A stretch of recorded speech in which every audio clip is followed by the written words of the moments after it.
राम राम। कैसे हो आप? बिल्कुल मस्त। आप अपने परिवार के साथ यदि गांव में हो तो गांव में भी आप मस्त होंगे, यहाँ रहते हो तो यहाँ भी आप मस्त होंगे। ईश्वर से हम ये प्रार्थना करते हैं कि आप खुश रहें, आपका परिवार खुशी रहे।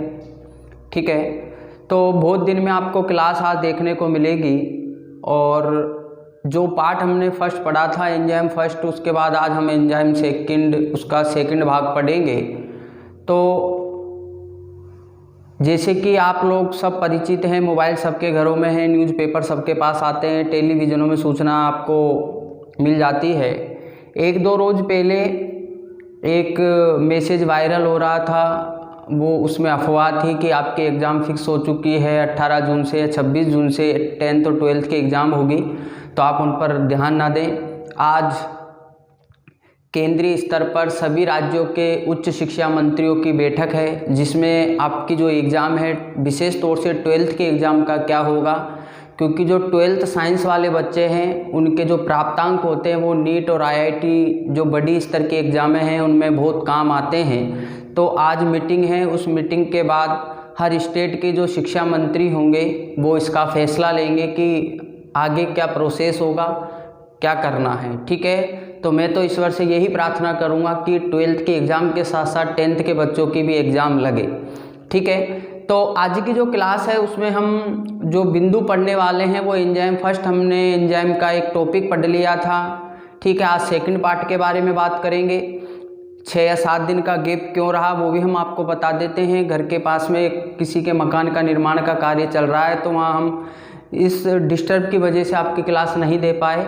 ठीक है, आपने यूँ सोचा होगा कि नहीं बस अब तो 6-7 दिन हो गए बैठ के आलस कर गए या जोर आता है, जो भी आपकी साइकोलॉजी हो। ठीक है, तो आज आपको सेकंड जो पार्ट हम पढ़ाने वाले हैं उस पार्ट में ये है कि जो शेष बचा था उसमें ये बचा हुआ था, एक तो अग्नाशय ग्रंथि और एक आंत्रीय रस। ठीक है, यहाँ पर हम 3 बिंदुओं के बारे में आपसे बात करेंगे। उसमें 6 या 7, एक में 6 है, एक में 7 या 8 के समथिंग है, तो आप इनको समझ जाएंगे तो उनको आप आसानी से कर सकते हैं। समझने में आपको ज़्यादा दिमाग लगाने की आवश्यकता नहीं है। ठीक है, अग्नाशय स्त्रावित एंजाइम कौन कौन से हैं? ट्रिप्सिन है, लाइपेज है, काइमोट्रिप्सिन है। ठीक है, अग्नाशय कई सारे हैं, 6 के समथिंग है, लेकिन हम यहाँ 3 बता रहे हैं, ट्रिप्सिन, लाइपेज और काइमोट्रिप्सिन। ट्रिप्सिन जो एंजाइम होता है वो काम क्या करता है? प्रोटीन को पेप्टाइड में कन्वर्ट करता है। लाइपेज क्या करता है? वसा को वसीय अम्ल में। और काइमोट्रिप्सिन जो करता है प्रोटीन को पेप्टाइड में। ठीक है, ये सारे कार्य कहाँ होते हैं? छोटी आंत में होते हैं। क्यों होते हैं इसका कारण हम आपको लास्ट में बताएंगे। उसके बाद हम बात करते हैं आंत्रीय रस की। तो इसमें जो एंजाइम है वो है, पहला तो माल्टेज है, दूसरा सुक्रेज है, तीसरा लाइपेज है। माल्टेज जो होता है वो ग्लूकोज में कन्वर्ट होता है, सुक्रोज भी किस में चेंज होता है? ग्लूकोज में। और वसा किस में चेंज होती है? वसीय अम्ल में या ग्लिसरॉल में। तो इसको चेंज करने का काम कौन करता है? माल्टेज एंजाइम करता है।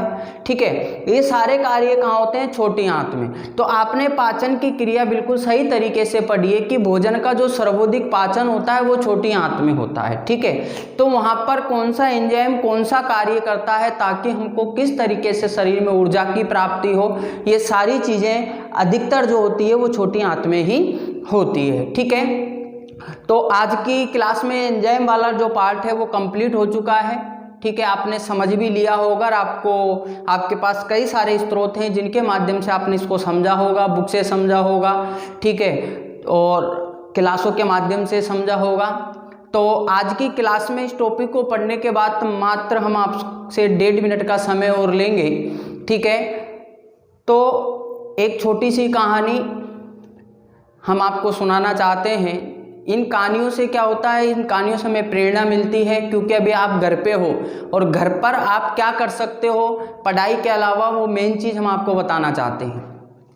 2 मित्र थे, कई दिनों के बाद वो मिले एक पार्टी में। तो एक मित्र ने दूसरे से पूछा कि बता तेरी माँ कैसी है? मित्र ने जवाब दिया, माँ अनाथालय में है, उसका बर्थडे है, मैं उसको मना करके आया हूँ।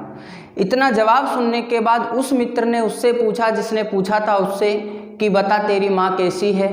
तू तो माँ तो तेरे साथ रहती है। तो उस मित्र का जवाब सुनना कि मैं इतना बड़ा भाग्यशाली नहीं हूँ कि मैं माँ को रख सकूँ, ठीक है, उस ईश्वर की कृपा है कि मैं माँ के साथ रहता हूँ, ठीक है। तो आपको समय मिल रहा है, आप अपने माता पिता की हेल्प करें, घर के कार्यों में करें, कुछ उनके खाने में हेल्प करें, और कोई कार्य है तो उसमें आप हेल्प करें, ठीक है। आपको ये मौका मिल रहा है क्योंकि स्कूल टाइम आपकी शिकायत रहती है कोचिंगों में, स्कूलों में हमें समय नहीं मिल पाता, तो आपके पास पर्याप्त मौका है।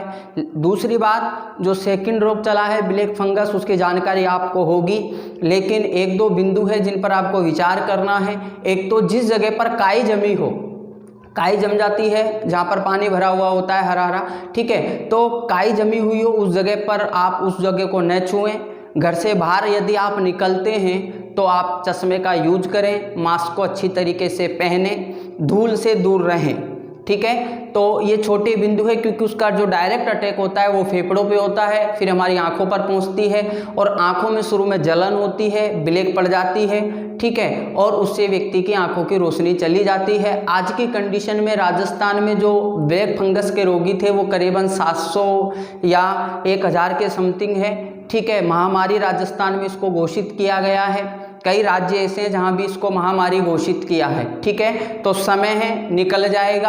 आप अपने शरीर की सुरक्षा रखें, अपने माता पिता का ख्याल रखें और दूसरों को जागरूक करें, ठीक है। आज की क्लास में हम इतना ही पढ़ेंगे। आने वाली क्लास में एक नए टॉपिक के साथ आपसे मुलाकात होगी।